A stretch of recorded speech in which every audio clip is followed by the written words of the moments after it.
Never really amounted to much. Worked in a shop his whole life. That's what my son told a room full of his coworkers. 30 seconds before his new boss walked through the door, looked past him, and put her hand out to me first. "Mr. Calloway, it's an honor." "Sir." The ballroom went quiet enough that I heard the ice shift in somebody's glass. I didn't smile. I didn't correct my son. I just shook her hand the way I've shaken 1,000 hands before. Firm, steady, like it was nothing. It wasn't nothing. 6 months earlier, my son didn't even know my name was still on the wall of that building. He was about to find out, in front of everyone he was trying to impress. My name is Frank Calloway. I'm 67, widower, and I spent 41 years with grease under my fingernails before I ever put on a suit. I live outside Elyria, Ohio, in the same 3-bedroom house I bought with my late wife Margaret back in 1987. I drive a 2009 Silverado with 190,000 miles on it. I go to the Lutheran Church on County Road 9 most Sundays, and I still get my coffee at the same diner where the waitress knows my order without asking. Most people who meet me assume exactly what my son assumed. Retired factory guy. Nothing special. That's fine by me. I built my life that way on purpose. What most people don't know, what my son didn't know until that night, is that the machine shop I started in my garage in 1979 grew into Sterling Manufacturing, a company that now runs 3 plants and employs almost 900 people. I sold the day-to-day operation to professional management 14 years ago, after Margaret passed. But I never sold my shares. I kept controlling interest through a holding company nobody outside the boardroom had reason to ask about. I still sit in on quarterly reviews. I still walk the floor twice a year, in the same work boots I've always worn, and nobody on the floor blinks twice, because to them I just look like an old guy who used to run a lathe. I never told my son any of this. Not out of cruelty. I wanted him to build his own life without wondering if his father's money was standing behind him.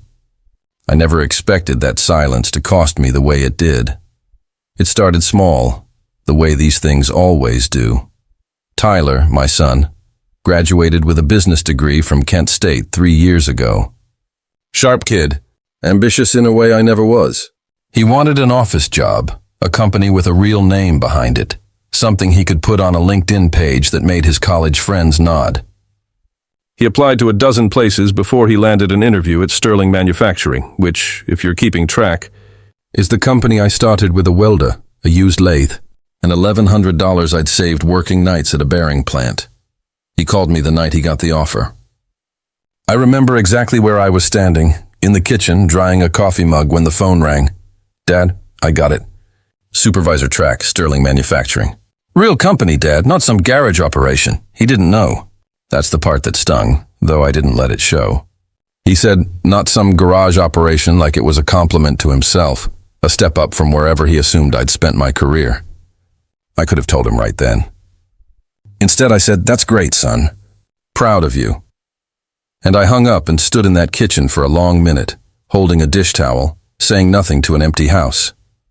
I told myself I'd tell him eventually. When the timing was right, when he'd had a chance to prove to himself he could earn it on his own merit, not mine. I didn't think about what it would cost me to wait. Parents don't keep score. That's what I told myself. I know now that was a dangerous thing to believe. 3 weeks into the job, Tyler came by the house to drop off a box of his old college textbooks he wanted stored in my garage. He walked past my workbench, the same one I built the company on, and didn't ask a single question about it. He glanced at the old drill press in the corner and said, "You should really get rid of this stuff, Dad. It's just taking up space." I said, "That drill press paid for your braces." He laughed like I was joking. I let him think I was. By Thanksgiving, the distance had a shape to it. Tyler brought his girlfriend, Ashley, and 2 coworkers from Sterling who didn't have family nearby, Marcus and a young woman named Priya. I liked them both immediately. Good manners, good questions. The kind of people who ask an old man what he used to do for a living and actually wait for the answer. Marcus asked me directly. "So what did you do before you retired, Mr. Calloway?" Tyler answered before I could. He worked in manufacturing. Machine shop stuff. Real hands-on guy. He said it fast, moving the conversation along like he was afraid I'd embarrass him with too much detail. I let it go. I passed the potatoes. I told myself he just didn't want to bore his friends with old stories. That's all sons do. They redirect a table. But later, doing dishes, I heard him through the kitchen window, out on the porch with Marcus, having a cigarette he didn't know I knew about. "My dad's a good guy, don't get me wrong," Tyler said. "But he never really pushed himself, you know. 40 years in the same shop. I don't want that life. I want to actually go somewhere." I stood at that sink with a plate in my hands and didn't move for a while. The water ran cold over my knuckles, and I didn't notice until Margaret's old kitchen clock chimed the half-hour and snapped me out of it. I want to be honest with you. It didn't just hurt. It made me angry, in a quiet way that had nowhere to go. I'd built something out of $1,100 and a used lathe. I'd kept that company alive through 2 recessions. Through a fire in the East Plant in 1994. Through a year, I didn't take a single paycheck so I could make payroll for 14 employees who had families depending on that money. My son thought I never pushed myself. I didn't say a word that night. I dried the dishes and drove home and sat in my truck in my own driveway for 20 minutes before I went inside. Sterling holds a summer picnic every July, out at the fairgrounds. I hadn't gone in years, mostly because I preferred to visit the plant quietly, on my own schedule, without ceremony. But that summer, Tyler mentioned it in passing, almost as an afterthought. "Company picnic Saturday if you want to come." No pressure. It's mostly just work people. Mostly just work people. My people technically, though he had no idea. I decided to go. Not to reveal anything. I just wanted to see my son in his element, the way any father wants to. I wore a clean flannel shirt and my good boots. I drove the Silverado because that's what I drive. When I got there, Tyler was standing with a cluster of coworkers near the grills, and I saw the exact moment he spotted my truck pulling into the gravel lot. Something crossed his face quick, gone almost before I could name it. Then he walked over. "Hey, Dad, glad you made it." He said it warmly enough, but he angled his body slightly, steering me toward the far end of the lawn, away from the main crowd, near the folding tables where the older employees, the plant floor guys, were sitting. "You'll probably be more comfortable over here," he said. "These are some of the guys from operations. I think you'll have more in common." I understood exactly what he meant.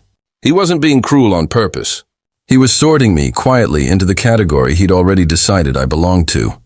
The floor guys, not the office people, not his friends. I sat with the operations crew. And honestly, I had a fine time, better than fine. Because half of them still remembered me from years back. Though none of them said anything in front of Tyler. Loyalty, or maybe just habit. A foreman named Dale caught my eye once across the picnic table and gave me the smallest nod, like we shared a secret. We did. I watched my son laugh with his new friends near the grills, gesturing with a beer in his hand, and I felt something settle in my chest that I didn't have a name for yet. Not quite anger, something closer to grief for a version of my son I thought I knew. There's one object I want to tell you about, because it matters later. When Tyler was 15, he worked summers with me in the shop, back when it was still small enough that I could teach him myself. I gave him a wrench that summer, a Craftsman combination wrench I'd stamped his initials into with a metal punch, TC, right on the handle. I told him a real tradesman marks his tools so nobody walks off with them, and that the day he stopped needing that wrench meant he'd found work that didn't need his hands. He kept it in his desk drawer for years. I know because I saw it there, the last time I helped him move apartments, tossed in with old phone chargers and a stapler with no staples. He didn't throw it away. He just stopped seeing it. I noticed it again that week after the picnic, when I stopped by to drop off a jacket he'd left at the house. His new desk, his new apartment, closer to Sterling's headquarters. The wrench was in the same drawer, buried under a stack of business cards. He didn't mention it. I didn't either. I just closed the drawer and left. I'm not a man who dwells. But I thought about that wrench more than I probably should have over the following weeks. A boy doesn't throw away a gift like that. He just puts it somewhere. He doesn't have to look at it. Sterling holds an annual recognition dinner every October. The kind of event with a rented ballroom, a slideshow of the year's projects, and a new CEO who'd been brought on that spring, a woman named Diane Okafor, sharp, well-regarded, someone the board had fought hard to recruit from a competitor. I'd approved her hire myself, from a distance, through the board, without ever meeting her face to face. That's how I preferred it. Quiet oversight. No spotlight. Tyler invited me almost reluctantly, the way you invite an elderly relative you feel obligated to include. It's black tie, Dad. You don't have to come if it's not your thing. I told him I'd come. Margaret would have wanted me there, supporting him, whatever the cost to my pride. I bought a new suit for the occasion, my first in 6 years. And I got there early, the way I always do, and found a seat near the back where I wouldn't draw attention. Tyler found me an hour in, flushed with wine and confidence, steering 2 coworkers toward my table. I recognized the moment before it happened, the way you recognize a wave building before it breaks. "Guys, this is my dad," Tyler said, gesturing at me like I was an exhibit. He came out to support me tonight. A pause, a small laugh meant to land as self-deprecating charm. Honestly, he never really amounted to much himself, career-wise. Worked in a shop his whole life, but hey, that's why I wanted more for myself, right? The 2 coworkers laughed politely, the kind of laugh people give when they don't know what else to do. I felt my jaw tighten, but I kept my hands folded on the table and said nothing. 41 years of dealing with union negotiations and bank meetings taught me one thing above all else. The man who stays calm controls the room. I was still holding that calm, still deciding whether to speak, when I heard footsteps behind me, and a voice I recognized only from quarterly reports and email signatures. "Excuse me, Mr. Calloway?" I turned. Diane Okafor stood there in a navy dress, a folder tucked under one arm, clearly on her way somewhere else in the room before she'd spotted me. Her expression shifted the moment our eyes met. Recognition, then something close to reverence. "Mr. Calloway, it's an honor." "Sir?" She extended her hand before Tyler had even fully processed what was happening. "I've been hoping to meet you in person since I started. The board speaks about you constantly. I want to walk you through exactly what happened next. Because it happened fast, and it happened in front of about 40 people who all turned to look." I shook Diane's hand. Firm, steady, the way I always do business.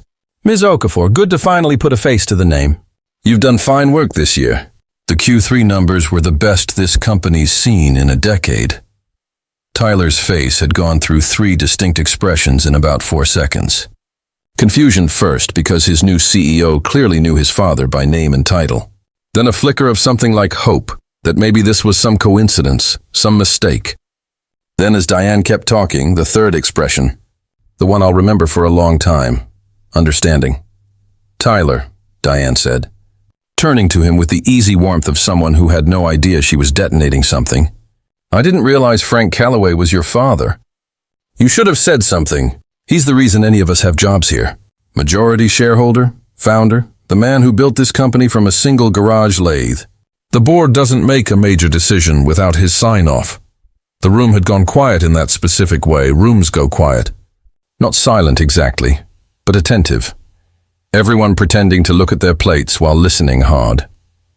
Tyler stood there holding a half-empty glass of wine, and I watched the exact moment the ground shifted under him. His mouth opened. Nothing came out. I didn't gloat. I want to be clear about that, because it would have been easy. I could have let the silence stretch, let him squirm in front of his coworkers, the way he'd let me sit at the far table with the operations guys. Instead, I just said, "Calm as ever, Diane, would you excuse us a minute? I think my son and I need some air." We stood in the parking lot, both of us in our good suits, breath fogging faintly in the October air. Tyler didn't look at me at first. "You own Sterling," he said. Not a question. A fact he was still trying to fit inside his skull. "I own the majority of it. Have for 40 years. I stepped back from running it day to day after your mother passed. Didn't feel right, coming into that building every morning without her waiting at home for me. Why didn't you ever tell me?" His voice cracked slightly on the last word, and for a second he sounded 15 again. The summer he worked the shop floor with me. "Because I wanted you to build something you could call your own, without wondering if I was the reason you got it. That's the truth, Tyler, not some strategy. I just didn't want my money standing over your shoulder every time you looked in the mirror." He was quiet a long time. Then quieter, almost to himself. "I told everyone in there you never amounted to anything. I heard you. Dad, I'm sorry. I didn't mean it like..." He stopped. Started again. I did mean it, actually. That's what scares me. I've been embarrassed by you for 3 years. Your truck, your boots, the way you talk about the shop like it's still 1985. I wanted people to think I came from somewhere impressive. And I decided you weren't impressive enough. And I never once asked you a real question about your life to find out if that was even true. I didn't answer right away. I let that sit between us because it deserved to sit there. Unrushed. Here's something I hadn't told Tyler. Hadn't told almost anyone outside the board. The East Plant fire in 1994 nearly ended Sterling before it became anything worth being ashamed of or proud of. I lost 6 months of inventory overnight. I had 14 employees and their families depending on paychecks I genuinely didn't know how I'd make. Margaret sold her mother's wedding ring that winter, without telling me until years later, to help cover a supplier payment. I worked 18-hour days rebuilding that plant with my own hands, alongside guys who could have walked away and found other jobs but didn't. I never told Tyler that story growing up, because I didn't want him carrying the weight of it. The fear that had lived in our house that whole winter. I wanted him to have an easier childhood than the one that fire nearly forced on him. Maybe that was its own kind of mistake. Maybe I protected him from the story that would have made him understand exactly what amounted to something actually costs. Standing in that parking lot, I told him the fire story for the first time in his life. All of it. The ring. The 18-hour days. The 14 families. He didn't say much. He just stood there with his hands in his pockets, looking at the ground. And I could see him recalculating everything he thought he knew about the man who raised him. 3 weeks after the dinner, Tyler showed up at my house on a Saturday morning unannounced, which he never does. He had something in his hand, the wrench. TC stamped into the handle, the metal worn smooth in places from a summer of 15-year-old hands gripping it. I found this in my desk drawer, he said. Been in there for years. I never really looked at it, honestly, not until last week. He turned it over once in his fingers. I want you to teach me how to actually use this. Not the office version. The real one. If you're willing. I want to tell you I had some perfectly composed response ready. I didn't. I just nodded and told him to grab his jacket. Because the truck was cold that time of year, and we drove out to the old shop together. The two of us, mostly quiet. The radio playing low. That became a habit over the following months. Saturday mornings in the shop. I taught him how to true up a lathe, how to read a micrometer, small things, patient things. He asked questions he'd never asked before, real ones about the fire, about the year I skipped my own paycheck, about Margaret and the ring she never told him she'd sold. He started showing up to the actual Sterling plant floor, not just the office, introducing himself to Dale and the other operations guys with a version of respect that hadn't been there before. It wasn't fast. I want to be honest about that too, because these things rarely are. There were awkward silences. There was a dinner where he apologized again, clumsily, tripping over his own words, and I told him he didn't need to keep apologizing, he needed to keep showing up, and those were two different things. Sterling held its recognition dinner again this past October, a full year after the first one. I went again, same back table, same quiet suit. This time, Tyler found me early before the wine, before the room filled up. He sat down next to me, not across from me, next to me, and when Marcus and a few others wandered over, he introduced me differently. This is my dad, Frank Calloway. Some of you might have heard the name. He founded this whole company back in '79, out of his garage, with a used lathe and about $1,100. He paused, and I watched him decide to say the rest of it out loud, in front of people. He also taught me more about actually earning something in the last year than 4 years of college ever did. I used to be embarrassed by him. I'm not anymore. I didn't say much in response. I didn't need to. I just reached into my jacket pocket and set something on the table between us. The wrench, cleaned up, the initials still visible. I told him to keep it on his desk this time, where he could see it, instead of buried in a drawer. He picked it up and held it for a second longer than he needed to. Here's what I've come to understand, at 67 years old, sitting in a house that's too quiet most nights, without Margaret in it. Respect isn't something you demand by announcing what you're worth. It's something that gets rebuilt, slowly, in small, ordinary Saturdays, long after the moment that exposed the truth has passed. My son didn't start respecting me because he found out I was a majority shareholder. He started respecting me because he finally asked the questions he should have asked years earlier. And then he kept showing up to hear the answers.